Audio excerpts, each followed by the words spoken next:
Welcome to growth podtalk show.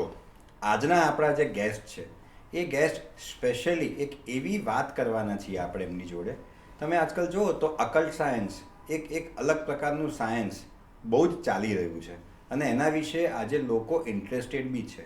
આપણી પાસે આજે જે ગેસ્ટ છે એ પોતે તો ડાયટિશિયન છે, પણ બિકોઝ કે એમના કામમાં ધીમે ધીમે એ તરફ ડાયવર્ટ થતા ગયા, એમને ચેલેન્જીસ જોતા ગયા અને એમ કરતાં કરતાં એ અકલ્ટ સાયન્સ તરફ વળ્યા. આજના આપણા ગેસ્ટ દેવી શક્તિ વિશે, એનર્જી હિલિંગ વિશે, પિતૃદોષ વિશે અને આવા ઘણા બધા અકલ્ટ સાયન્સને વિશે આપણે વાત કરીશું. So I welcome Preet Panchal. Thank you હાર્દિકભાઈ. પ્રીત, આપણે તમારા આ સેશનમાં જે વાત કરીએ તો સૌથી પહેલા પ્રશ્ન આપણે એ વાત કરીએ કે દેવી શક્તિ અને પિતૃદોષ જે એન્સેસ્ટર એનર્જીસની વાત છે એના વિશે આપણે કંઈક તમે સમજાવો બેઝિક. તો પહેલાં તો આપણે દેવી શક્તિ વિશે જાણવું બહુ જરૂરી છે. આપણે જે ખાઈએ છીએ, પીએ છીએ, આપણી વાચામાં, આપણા મૂવમેન્ટની અંદર દરેક વસ્તુમાં શેની જરૂરત પડે છે? શક્તિની. સમજો તમને ખૂબ જ ડાયરિયા થઈ ગયા છે, શરીરમાં બિલકુલ શક્તિ નથી, તો તમારું શરીર કેવું એકદમ લૂઝ પડી જાય છે, તમે બેડ હિડન થઈ જાઓ છો. પણ જ્યારે શક્તિ હોય છે ત્યારે તમે એક્શનમાં આવો છો. આપણે કોઈ બહારની દુનિયાની શક્તિઓની વાત નથી કરતા, એ જ શક્તિ જે આપણી અંદર છે અને આ જ શક્તિને આપણે દેવી શક્તિ કહીએ છીએ, જે આપણી સાથે પેઢીઓથી જોડાયેલી છે, આપણા પોતાના જન્મોજન્મથી જોડાયેલી છે, એને આપણે દેવી શક્તિ કહીએ છીએ. અને જ્યારે પિતૃઓની વાત કરીએ તો તમારા પિતાજી છે, એમના પણ પિતાજી છે, એમના પણ પિતાજી છે, ત્યારે આપણે અહીંયા છીએ. સો પિતૃ એ આપણું રિયાલિટી છે, આપણું મૂળ છે, આપણું જડ છે, રાઈટ. અને આની ઘણી બધી વાતો આપણા પુરાણોમાં પણ લખેલી છે અને એટલા માટે આપણા દેશની અંદર પિતૃઓ માટે એક મહિનો પૂરો મૂકીએ છીએ શ્રાદ્ધનો, જેમાં આપણે આપણા પિતૃઓને મનગમતી વસ્તુઓ અર્પણ કરીએ છીએ અને એમને ખુશ રાખવાની કોશિશ કરીએ છીએ, કેમ કે પિતૃઓનું અને આપણી શક્તિઓનું ખુશી એ આપણા જીવનની ખુશીની ચાવી છે. એટલે આપણે ત્યાં તો મૃત્યુ પછી પણ આખું જે તર્પણની એક વિધિ છે અને મૃત્યુનું તમે એમ કીધું કે આખો એક શ્રાદ્ધનો મહિનો છે આપણી માટે. રાઈટ. તો આ જે તમે જે વાત કરો છો તો એ તો ચલો સમજાય છે, કેમ કે તમે કીધું આપણા ધર્મમાં છે. પણ મારો એક પ્રશ્ન બીજો એ અહીંયા થાય છે કે આજે પિતૃઓની કૃપા છે યા તો પિતૃઓનો કંઈક દોષ છે, એ મૃત્યુ દોષ વિશેની વાત જો કોઈને સમજવી હોય તો એના કોઈ સાયન્સ હોય કે કઈ રીતે ખબર પડે કે ભાઈ મૃત્યુ દોષ છે કશું અહીંયા? પહેલાં આપણે કૃપાની વાત કરીએ કે જ્યારે પિતૃની કૃપા હોય ને ત્યારે તમારા જીવનની અંદર દરેક પ્રસંગ, નાના મોટા પ્રસંગ લઈને બેઠા હોય તો એટલા સરળતાથી પાર પડી જાય. તમને 10 રૂપિયાની જરૂરત હોય અને કોઈ સામેથી તમને 15-25 રૂપિયા આપી જાય તો સમજવું કે તમારા પિતૃની તમારા પર અપાર કૃપા છે. કોઈ બી પ્રસંગ, કોઈ પણ ઇવેન્ટ લઈને તમે બેઠા છો અને એ ઇવેન્ટમાં કોઈ પણ ઓબ્સ્ટેકલ નથી આવતા અને એ ખુશખુશાલ નીકળી જાય છે તો તમારા પિતૃને, તમારા દેવી તમારા ઉપર ખૂબ રાજી છે. હવે આના પ્રભાવ, એના દુર્પ્રભાવ અથવા તો દોષ છે કેવી રીતે ખબર પડે? તો ઘણા બધા એવા સાઇન છે જેનાથી આપણને ખબર પડે, જેમાં એક આવે છે કે તમારી રિપીટેડ તમારા ફેમિલીમાં એક પેટર્ન ચાલ્યા કરે. પહેલો મુદ્દો આમાં આપણે એ જ લઈશું કે જ્યારે બી તમારા ઘરમાં પ્રસંગ હોય ને એટલે ખૂબ મોટો ઝઘડો અને કંકાસ થઈ જાય તો સમજવાનું કે પિતૃદોષ છે. અચ્છા. જમવા બેઠા છો અને અચાનક બહુ જ સરસ ડીશ બનાવી છે પત્નીએ, 56 ભોગ બનાવ્યા છે, પણ એક કોળિયો નિવાળો જાય છે અને ઘરમાં નાની અમથી મેટરથી કકરાટ ચાલુ થઈ જાય છે અને એમ થાય છે છોડ, મારે જમવું જ નથી આજે, તો સમજો કોઈ પિતૃની પ્રેઝન્સ છે ત્યાં આગળ. તમને એ શાંતિથી એક ભાણું પણ જમવા દેતા નથી, તો આ પિતૃદોષની એક સાઇન છે. ઘણા લોકોને એવું હોય છે કે સપનામાં પણ વારે પૂર્વજ દેખાયા કરતા હોય છે. ઘણા લોકોને પાણી દેખાય છે, ઘણા લોકોને સાપ દેખાય છે. આ બધી એવી સાઇન છે જે એમના જીવનમાં ક્યારેક ને ક્યારેક દેખાય છે. ઘણી વખત નંબર્સ દેખાય છે. તમે કોઈ પિતૃ સાથે એનો કનેક્ટેડ નંબર દેખો અને તમે એને યાદ કરતા હોય, જેમ કે હું મારા મધરને યાદ કરું અને હું 4 નંબર દેખું તો હું એક કનેક્શન આપું કે મારી મધર સાથે મારું 4નું કનેક્શન છે, તો મને એ ઇર્દ ગિર્દ દરેક જગ્યાએ 4 દેખાય તો હું સમજું કે મારા મધર મારી સાથે છે. એવા ઘણા બધા સાઇન આપણે જોતા હોય છે જેનાથી આપણને ખબર પડે કે આપણા પિતૃ છે અને પિતૃ દોષ પણ છે. ઓકે. હવે આ પિતૃ દોષ વિશે જે તમે આટલી બધી વાત કરી અને એ જે તમે વસ્તુ સમજાવી, તો તમે એમાં 2 વાત કરી કે ભાઈ ફેમિલીમાં કોઈ પ્રસંગ હોય અને કંઈક પ્રોબ્લેમ થાય, તો આ જે દોષ જે છે એ કોઈ ઇન્ડિવિજ્યુઅલને અફેક્ટ કરે કે આખા ફેમિલીને કરે? તે ઇન્ડિવિજ્યુઅલને ઓછું કરે અને ફેમિલીને વધારે કરે કે વાઇસ વર્સા?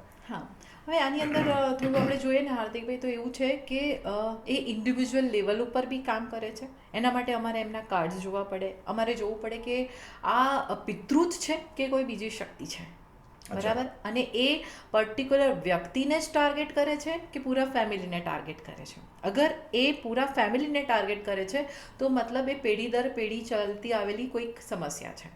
અને ઇન્ડિવિજ્યુઅલ લેવલ ઉપર ટાર્ગેટ કરે છે મતલબ કોઈ XYZ બહારની કોઈક શક્તિ છે જે તમને ટાર્ગેટ કરી રહી છે. ઓકે, તો એમાં પિતૃ નથી આવતા?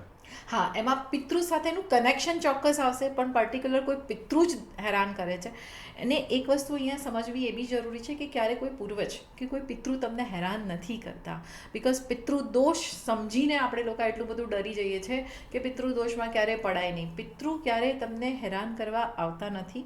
પિતૃ તમને જે હેરાનગતિ વર્ષોથી ઝેલી રહ્યા છે એનો રસ્તો કરાવવા માટે એક સાઇન આપે છે. જેમ મેં તમને પહેલાં કીધું કે ઝઘડો કરાવે એટલે તમને એમ થાય આવું તો શું છે કે ઘરમાં શાંતિથી ખાવા નથી મળતું, આવું તો શું છે કે અમારા ઘરનો એક પણ પ્રસંગ ખુશખુશાલ નથી જતો.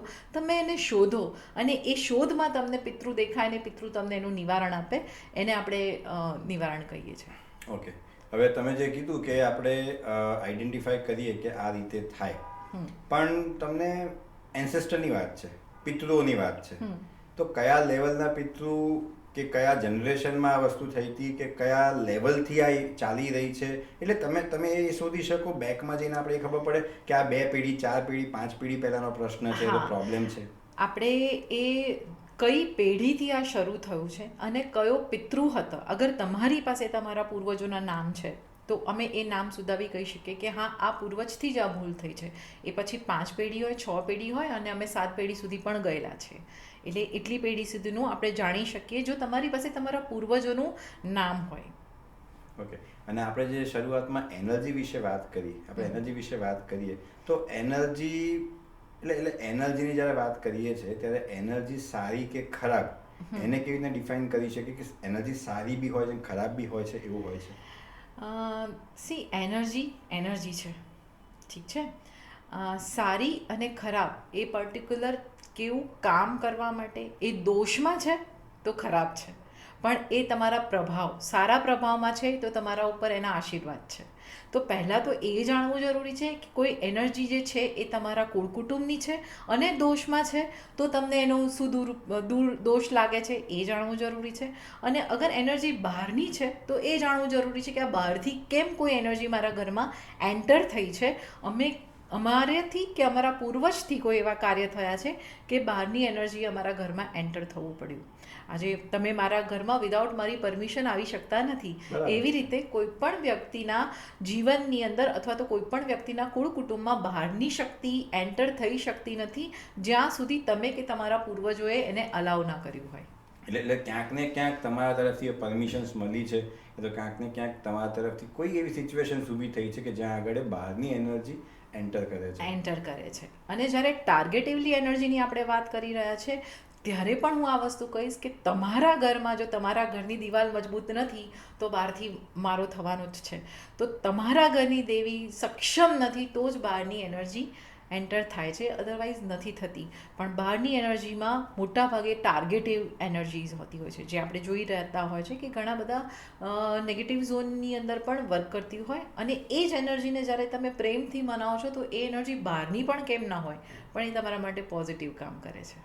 ઓહ, સો હવે આ તમે જે એનર્જી મનાવવાની એન્ટર થવાની જે વાત કરો છો તો એક ટિપિકલ તમે જ્યારે એનર્જી હિલિંગનું સેશન કરતા હોય તો એનર્જી હિલિંગને સેશનમાં શું ઇન્વોલ્વ થાય, શું કરવાનું હોય ને કેવી રીતે આખું સેશન જતું હોય? પહેલાં તો જ્યારે કોઈ ક્લાયન્ટ અમારી પાસે આવે છે તો અમે એના પ્રશ્નોને સાંભળીએ છીએ કે તમને તકલીફ શું છે કે તમારે અહીં સુધી આવવું પડ્યું. ત્યારે જ્યારે અમે એમને સાંભળતા હોય છે તો નવાઈની વાત તો એવી હોય છે હાર્દિકભાઈ કે ઘણી વખત એમને એમના પિતૃ અને દેવી શક્તિ હાજર થઈને જતા રહે છે એ પણ નથી ખબર પડતી. રાઈટ, એક એ વસ્તુ છે. જ્યારે અમે એમને સાંભળતા હોય છે એ જ વખતે અમે એમની સાથે એ શક્તિ અને પિતૃ સાથે અમારું કમ્યુનિકેશન સ્ટાર્ટ થઈ જાય છે કે તમે કેમ રડી રહ્યા છો, શું રીઝન છે. હું મારા કાર્ડ્સ ઓપન કરું છું, તમે ત્યાં જ તમારો જવાબ આપો.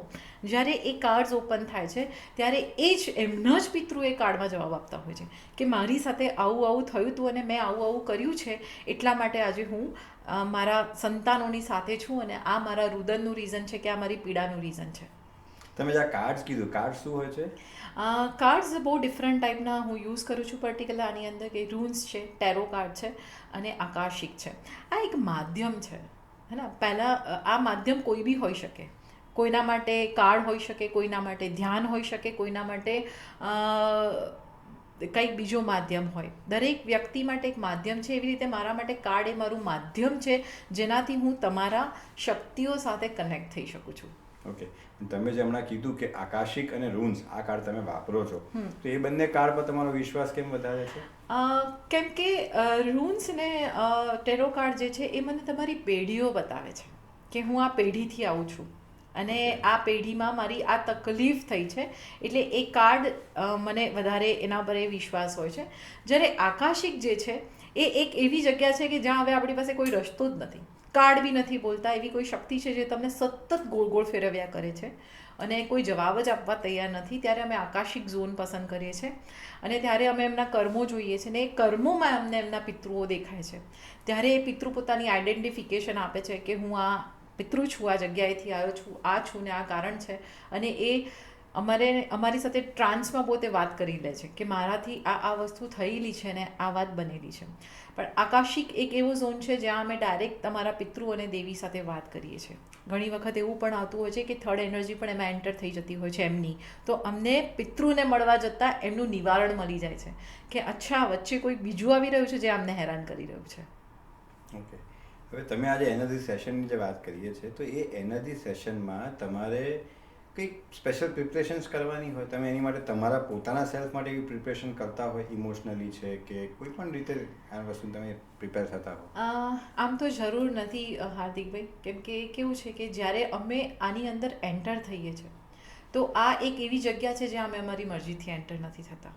ઓલરેડી કોઈક શક્તિ અને કોઈક જન્મની ભક્તિ અને કોઈક કર્મો અમને આ જગ્યાએ લઈને આવ્યા હોય છે. તો જે અમને અહીંયા લઈને આવે છે એ જ અમારું પ્રોટેક્શન હોય છે, એ જ અમારું ગાઈડન્સ હોય છે. અને મોટા ભાગના કેસમાં એવું બનતું હોય છે કે એ જ અમને પ્રોટેક્ટ કરીને ઇમોશનલી અને મેન્ટલી એ સ્ટેબિલિટી આપતા હોય છે. આમાં કોઈ રિસ્ક ઇન્વોલ્વ છે તમારી માટે? ના, બિલકુલ નહીં.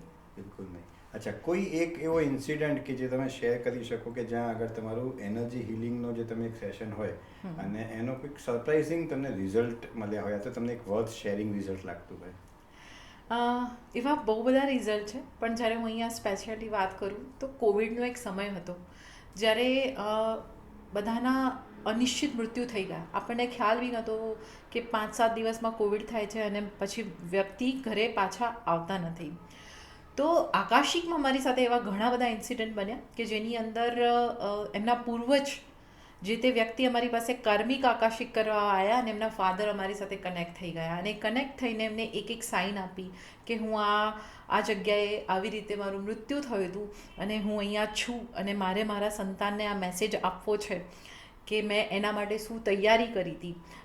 ઘણા પિતૃ કે જે પિતા કે માતા હતા એ એટલે સુધી કહી ગયા છે કે મેં એમના માટે કોઈક આવી ગિફ્ટ આ જગ્યાએ મૂકી છે, તમે એમને કહો કે આ ગિફ્ટ લઈ લે. જ્યારે એ વ્યક્તિ પોતે ચેક કરે છે ત્યારે એમને એ વસ્તુ ત્યાં એ જ કલરમાં ડિસ્ક્રાઇબ, જે રીતે મને ડિસ્ક્રાઇબ કરી હોય એ જ કલરમાં એમને એ જગ્યાએ મળે છે.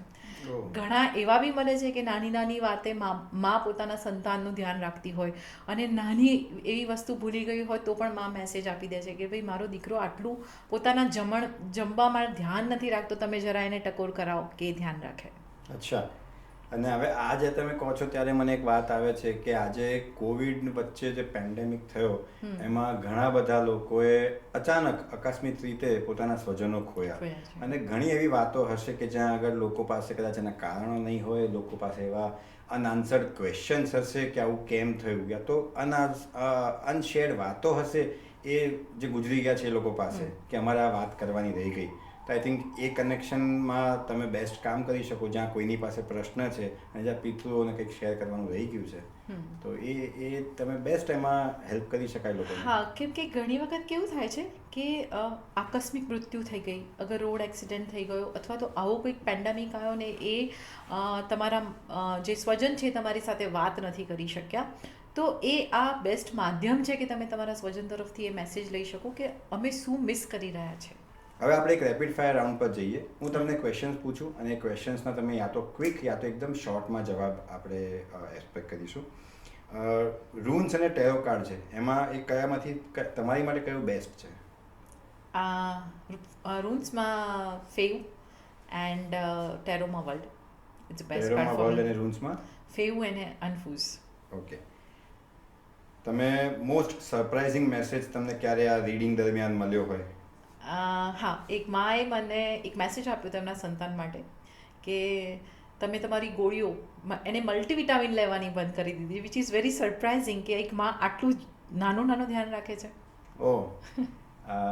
એનર્જી હિલિંગ એક મિથ છે, તો એના વિશે કોઈ એવી મિથ છે જે તમે બ્રેક કરવા માંગતા હોય છે? હા, મોટાભાગના લોકો એવું સમજે છે કે it is connected with the black magic અને એજ્યુકેટેડ લોકોએ આમાં ના પડવું જોઈએ. ઓકે. એનર્જી હિલિંગ માટે કોઈ એક વર્ડ વાપરવાની વાત કરીએ તો? પરમ સત્ય. મોસ્ટ કોમન ઇશ્યુ જે લઈને ક્લાયન્ટ્સ તમારી પાસે આવતા હોય? Finance, depression, anxiety. ઓકે. એક પાવરફુલ ટૂલ જે તમને આ હિલિંગમાં હેલ્પ કરતું હોય? આકાશિક. એનર્જી હિલિંગની વાત કરીએ તો એનર્જી હિલિંગ એ સાયન્સ છે કે આર્ટ્સ છે? સાયન્સ. એટલે એ આર્ટ નથી, એ પ્યોર સાયન્સ એ છે. પ્યોર સાયન્સ છે અને ભગવાન શિવ તરફથી આપવામાં આવેલું પૂરું જ્ઞાન છે. કોઈ એવી સાઇન જે તમને કાયમી કન્ફર્મ કરે કે હા તમે સાચા પાથ પર છો, સાચા વે ઉપર છો? તમારા ઘરના બાળક, અગર તમારા ઘરનું બાળક ખુશખુશાલ છે અને એ શાંતિથી જમી શકે છે, રમી શકે છે, સૂઈ શકે છે અને એબ્સોલ્યુટલી નોર્મલ છે, તો આ એક સાઇન છે કે તમારું બધું રાઈટ પથ છે. કોઈ એક એન્જલ જે તમે કાયમ બોલાવવા માંગો? Archangel Michael. Okay. Thank you Preet for such a wonderful પોડટોક. આપણે જે અત્યારે વાત કરી અકલ્ટ વિશે બહુ બધી વાત કરી ને આઈ થિંક કે આ બહુ ઘન સબ્જેક્ટ છે, બહુ ડીપ ટોપિક છે, જ્યાં આગળ હજુ ઘણી બધી વાત કરી શકાય એમ છે.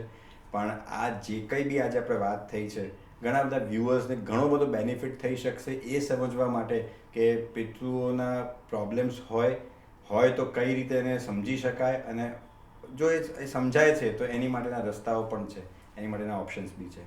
Thank you. Thank you so much.